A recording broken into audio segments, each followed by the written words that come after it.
ए माई दशहरा बाद करवा दिन शादी। ए माई दशहरा बाद करवा दिन शादी।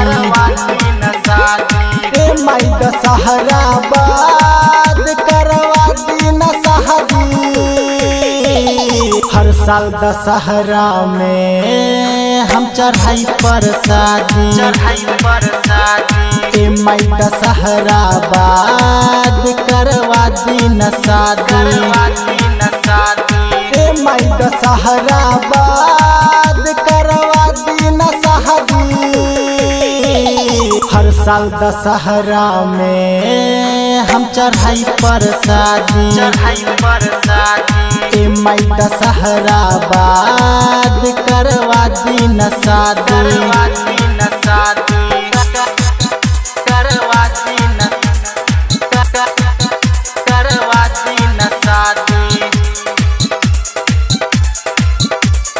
हर साल दशहरा में हम चढ़ाई पर शादी। करवा दिन शादी। मैया तोहरे दुआरी ऐनी बन के भिखारी। माई मानी ला बतिया बेटा के पुकार। हम चुनरी चढ़ाइब फूल पान लेके जाइब। हम कैसे मनाइब कुछ समझ न आई।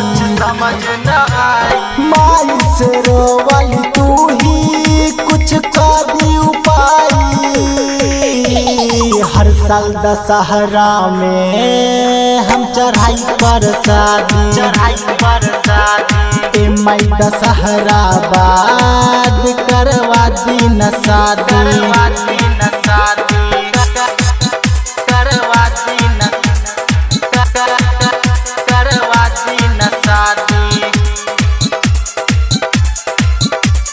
हर साल दशहरा में हम चढ़ाई पर शादी।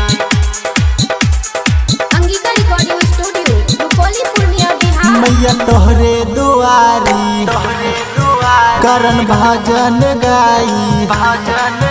हम यहाँ से न जाइब धीरू के बुलाइब।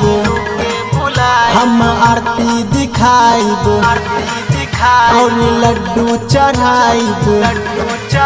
माई तोहरे शरण में हम शीश झुकाइब। अगले साल माई हम सोना के ले आइब। हर साल दशहरा में हम चढ़ाई पर शादी। ए माई दशहरा बाद करवा दिन शादी। ए माई दशहरा बाद करवा दिन शादी। हर साल दशहरा में हम चढ़ाई पर शादी। ए माई दशहरा बाद करवा दिन शादी। Angika recording studio Rupauli Purnia Bihar.